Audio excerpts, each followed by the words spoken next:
ሰላም ለእናንተ ይሁን ውድ የጄኤምኤም ቲቪ ተመልካቾቻችን የዕለቱ ሀገራዊ ዓለም አቀፍና መንፈሳዊ ክንውኖችን ወደ እናንተ የምናደርስበት የመረጃ ሰዓት ላይ እንገኛለን። ከመረጃዎቹ ጋር ነው ቤተልሔም ግርማ አብሬያችሁ ቆይታ አድርጋለሁ። በቅድሚያም አርዕስተ ዜናዎች። የኢትዮጵያ ገነት ቸርች ሪሊፍ ኤንድ ዴቨሎፕመንት በትግራይ ለተጎጂ ማህበረሰቦች የ28 ሚሊዮን ብር የምግብ ድጋፍ አደረገ። ከውጪ በኢራን በክርስቲያኖች ላይ ጫና መጨመሩ ተነገረ። እንድትከታተሉን እየጋበዝኩ ወደ ዝርዝር መረጃዎቹ አለፍኩ። የኢትዮጵያ ሙሉ ወንጌል አማኞች ቤተክርስቲያን የምስራቅ ክልል የመሪዎችና አገልጋዮች ስልጠና ጠቅላላ ጉባኤና የፕሬዝዳንት ሹመት ተካሄደ። የኢትዮጵያ ሙሉ ወንጌል አማኞች ቤተክርስቲያን የምስራቅ ክልል የመሪዎችና የአገልጋዮች ስልጠና እንዲሁም ዓመታዊ ጠቅላላ ጉባኤ በሐረር ከተማ በድምቀት ተካሄደ። በሁለት ቀን የስልጠና መርሃ ግብሩ ላይ በክልሉ ስር ከሚገኙ አጥቢያዎች የተወጣጡ በርካታ መሪዎችና አገልጋዮች የተሳተፉ ሲሆን በዋናነት በመሪነት ኃላፊነትና ተግባርና በደንብና መመሪያ ተገባበር ዙሪያ በፓስተር ኤርሚያስ ገብረመድህን አማካኝነት ሰፊ ስልጠና ተሰጥቷል። ከስልጠናው መጠናቀቅ በኋላ በቀጠለው የክልሉ ዓመታዊ ጠቅላላ ጉባኤ አባላቱ በልዩ ልዩ የአገልግሎት አጀንዳዎች ላይ ተወያይተዋል። በተጨማሪም የአገልግሎት ጊዜያቸውን በጨረሱ የስራ አመራር ኮሚቴ አባል ምትክ አዲስ የመሪ ምርጫ ተካሂዷል። በዚሁ ጉባኤ የመጀመሪያ የአገልግሎት ዘመናቸውን ያጠናቀቁት የክልሉ ፕሬዝዳንት መጋቢ አለም ጌታቸው በጉባኤው በአብላጫ ድምጽ ለመጪዎቹ 5 ዓመታት ክልሉን በፕሬዝዳንትነት እንዲመሩ በድጋሚ ተመርጠዋል። የፕሬዝዳንቱና አዲስ የተመረጡትን የስራ አስኪያጅ ኮሚቴ የሹመት ስነስርዓት ከቤተ እምነቱ ዋና ጽሕፈት ቤት የተወከሉት የልጆች ወጣቶችና ቤተሰብ አገልግሎት ኃላፊ መጋቢ ኤርሚያስ ገብረመድህን አስፈጽመዋል። መረጃው ከቤተ ክርስቲያኗ ገጽ አገኘ ነው። በተመሳሳይ ዜና የኢትዮጵያ ሙሉ ወንጌል አማኞች ቤተክርስቲያን በማሻና አካባቢው እንዲሁም በሚዛን ቴፒ አካባቢ ክልሎች የፕሬዝዳንቶች ሹመት ተካሄደ።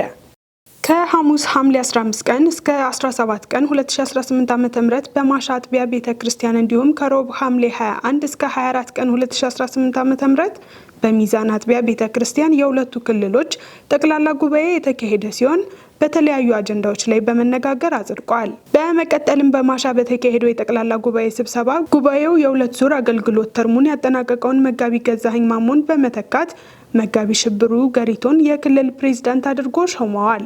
በሚዛን አጥቢያ በተካሄደው የጠቅላላ ጉባኤ ስብሰባ ደግሞ ጉባኤው የአንድ ዙር አገልግሎት ተርሙን ያጠናቀቀውን መጋቢ መልካሙ ማሞን በመተካት መጋቢ ባንቲዋሉ ሐምዛን የክልል ፕሬዝዳንት አድርጎ ሾመዋል። የቤተ እምነቱ የወንጌል ተልእኮና የእረኝነት መምሪያ ኃላፊ የሆኑት ፓስተር ታረቀኝ መታ በሁለቱም ጠቅላላ ጉባኤ ስብሰባዎች ላይ በመገኘት የእግዚአብሔርን ቃል በማካፈልና የዋና ጽሕፈት ቤቱን መልእክቶች ያስተላለፉ ሲሆን የሁለቱም ፕሬዝዳንቶችና የየክልሉ ስራ አስኪያጅ ኮሚቴ አባላትን የሹመት ስነስርዓት በማስፈጸም ለተሿሚ አገልጋዮች ጸሎት ተደርጎ በሁለቱም ቦታ የተካሄደው ፕሮግራም ተጠናቋል። መረጃውን ከቤተ ክርስቲያኗ ገጽ አገኘ ነው። የኢትዮጵያ ገነት ቤተክርስቲያን ሪሊፍ ኤንድ ዴቨሎፕመንት በትግራይ ለተጎጂ ማህበረሰቦች የ28 ሚሊዮን ብር የምግብ ድጋፍ አደረገ። የኢትዮጵያ ገነት ቤተክርስቲያን ሪሊፍ ኤንድ ዴቨሎፕመንት ከኮምፓሽን ኢንተርናሽናል ባገኘው 28 ሚሊዮን ብር ድጋፍ በትግራይ ክልል በአዲግራትና በአቢያዲ ከተሞች ለሚኖሩ ማህበረሰቦችና በመጠለያ ጣቢያዎች ለሚገኙ ከ9800 በላይ ተጠቃሚዎች የሁለት ወራት የምግብ ድጋፍ አበርክቷል። በድጋፉ መሰረት እያንዳንዱ አባወራ 30 ኪሎ ግራም በቆሎ፣ 3 ኪሎ ግራም ሽምብራና 1 ሊትር የምግብ ዘይት የተሰጠው ሲሆን ለህፃናትና ለሚያጠቡ እናቶች ደግሞ 9 ኪሎ ግራም አልሚ ምግብ ቀርቧል። በድጋፉ ማስጀመሪያ ፕሮግራም ላይ የድርጅቱ ስራ አስፈጻሚ አቶ ሊበን ጸጋዮ እንደገለጹት ይህ የሰብአዊ ድጋፍ በክልሉ ከ2015 ዓ.ም ጀምሮ በተለያዩ ከተሞች ሲከናወን ለሶስተኛ ጊዜ መሆኑን ገልጸዋል። ድርጅቱ የተፈናቀሉና በችግር ውስጥ የሚገኙ ዜጎችን ለመደገፍ ከአጋር ድርጅቶች ጋር በመተባበር ተመሳሳይ ሰብአዊ እርዳታዎችን መቀጠሉንም አስታውቋል። መረጃው የኢትዮጵያ ገነት ቤተክርስቲያን እርዳታና ልማት ነው። ቢሊ ግርሃም ኢቫንጀሊስቲክ አሶሲዬሽን ከጂንካ ወንጌል አማኞች አብያተ ክርስቲያናት ካውንስል ቅርንጫፍ በመተባበር የተዘጋጀው ታማኝነት የተሰኘ የአገልጋዮች ስልጠና በደቡብ ኢትዮጵያ ክልል በጂንካ ከተማ ተካሄደ። በስልጠናው ላይ የኢትዮጵያ ወንጌል አማኞች አብያተ ክርስቲያናት ካውንስል ፕሬዝዳንት ቄስ ደረጀ ጀንበሩን ጨምሮ ከኢትዮጵያና ከተለያዩ የውጭ ሀገራት የመጡ እንግዶች ተሳትፈዋል። በጂንካ ከተማና በአካባቢዋ ከሚገኙ 1500 የሚጠጉ አገልጋዮች በተሳተፉበት በዚህ ጉባኤ በ6 የተለያዩ ርዕሶች ላይ ያተኮረ ስልጠና ለ2 ቀናት ተሰጥቷል። አዘጋጆቹ እንደገለጹት መርሃ ግብሩ የአገልጋዮችን መንፈሳዊ ብቃት፣ የመሪነት ክህሎትና የወንጌል አገልግሎት ታማኝነት ለማጠናከር ያለመ መሆኑ ተገልጿል። መረጃው የቢሊ ግርሃም ኢቫንጀሊስቲክ አሶሲዬሽን ነው።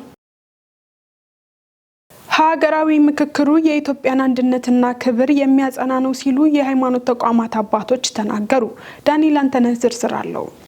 ሀገራዊ ምክክሩ የኢትዮጵያን አንድነትና ክብር የሚያጸና ነው ሲሉ የሃይማኖት አባቶች ተናገሩ። በ8 አበይት ሀገራዊ አጀንዳዎች ላይ በጥልቀት እየመረመረ የሚገኘው ዋናው ሀገራዊ የምክክር ጉባኤ የኢትዮጵያን አንድነትና ክብር የሚያጸና መሆኑን በጉባኤው ላይ በመሳተፍ ላይ የሚገኙት የሃይማኖት አባቶችና ተመካካሪዎችም ገልጸዋል። ከሐምሌ 8 ቀን 2018 ዓ.ም ጀምሮ በአዲስ አበባ ዓለም አቀፍ ኮንቬንሽን ማዕከል በመካሄድ ላይ በሚገኘው በዚህ ሀገራዊ ጉባኤ ላይ በሀገር ውስጥና በውጭ ሀገር የሚኖሩ ኢትዮጵያውያንን የሚወክሉ 4000 ተመካካሪዎችም ተገኝተዋል።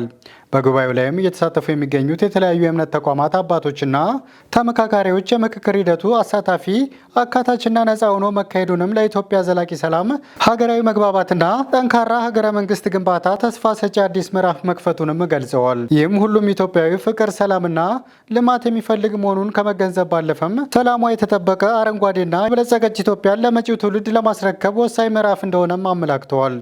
ዘገባው የኢዜአ ነው። ሊድ ስታር ክርስቲያን ዩኒቨርሲቲ ከ2000 በላይ ተማሪዎችን ባስመረቀበት ወቅት በኤአይ ዘመን ራሳችሁን በቀጣይነት አሳድጉ ሲል መልእክቱን አስተላለፈ።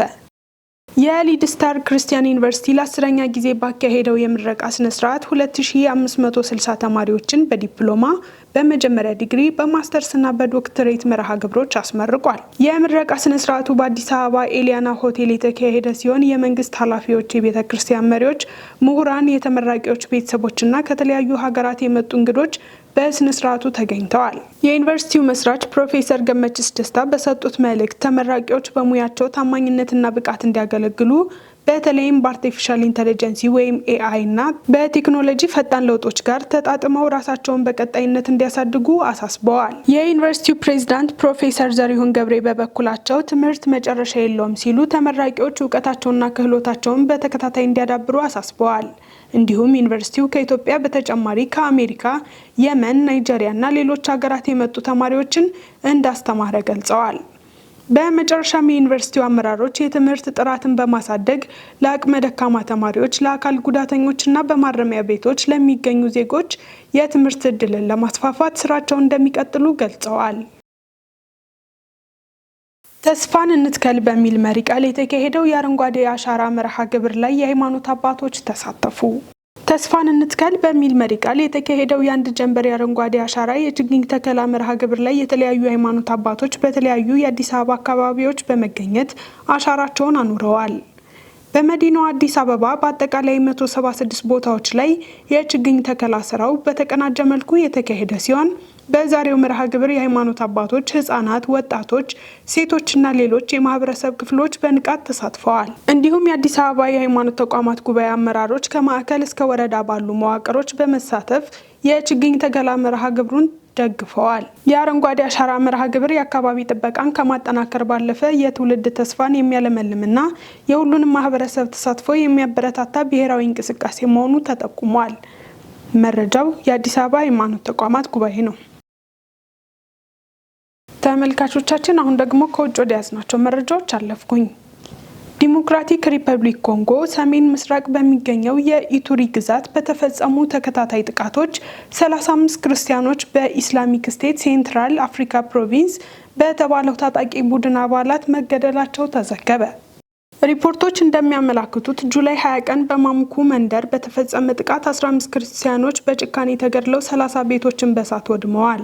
በዚያው ቀን በሶማ መንደር 10 ተጨማሪ ሰዎች ተገድለው 20 ቤቶች ተቃጥለዋል። ከ4 ቀናት በኋላም በሉካያ መንደር በተፈጸመ ጥቃት 10 ተጨማሪ ክርስቲያኖች ሕይወታቸውን ያጡ ሲሆን ኢስላሚክ ስቴት ሴንትራል አፍሪካ ፕሮቪንስ ከታህሳስ 2024 ጀምሮ በሰሜን ምስራቅ ዲሞክራቲክ ሪፐብሊክ ኮንጎ ቢያንስ 1210 ክርስቲያኖችን እንደገደለ ተገልጿል። አብዛኞቹ ጥቃቶች በኢቱሪና በጎረቤት ሰሜን ኩቡ ግዛት ተፈጽመዋል። በተጨማሪም በዚህ ወር መጀመሪያ በሰሜን ኩቡ የቢኒ አካባቢ በተፈጸሙ የተለያዩ ጥቃቶች 12 ክርስቲያኖች መገደላቸው ተዘግበዋል። የኢስላማዊ መንግስት አይኤስ የፕሮፓጋንዳ መድረኮች በአፍሪካ የሚገኙ ክርስቲያኖችን ኢላማ የሚያደርጉ ማስፈራሪያ መልእክቶችን ማሰራጨታቸው ተነግሯል። የደህንነት ባለሙያዎች በኮንጎ ምስራቃዊ ክፍል የሚፈጸሙ ተደጋጋሚ ጥቃቶች በክልሉ ያለውን የሰብአዊ ቀውስ እያባባሱ መሆናቸውን እየገለጹ ሲሆን ዓለም አቀፍ ማህበረሰቡም ንጹሃን ዜጎችን ለመጠበቅ ተጨማሪ እርምጃ እንዲወስድ ጥሪ ቀርበዋል። በመጨረሻም በኢራን በክርስቲያኖች ላይ ጫና መጨመሩ ተነገረ። በኢራን በክርስቲያን ማህበረሰብ ላይ የሚደርሰው ጫና እየተባባሰ መሆኑን ባይብል ፖርታል ያወጣው ዘገባ አስታውቋል።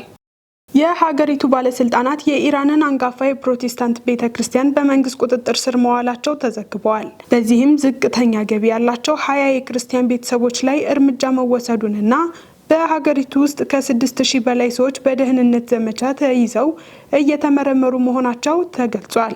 በዚህም ዝቅተኛ ገቢ ያላቸው 20 የክርስቲያን ቤተሰቦች ላይ እርምጃ መወሰዱንና በሀገሪቱ ውስጥ ከ6000 በላይ ሰዎች በደህንነት ዘመቻ ተይዘው እየተመረመሩ መሆናቸው ተገልጿል።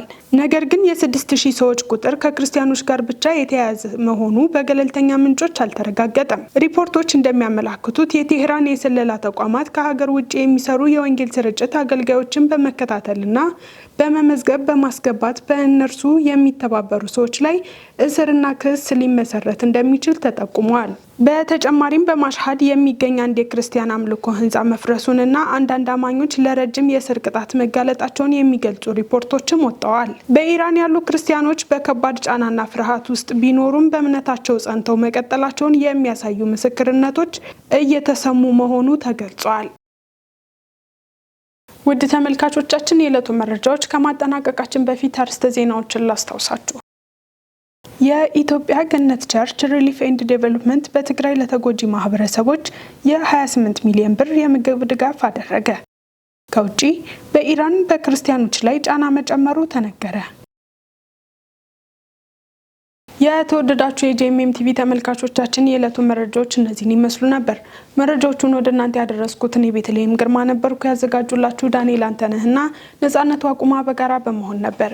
ከቀሪ የጄኤምኤም ዝግጅቶች ጋር መልካም ጊዜን ተመኘው።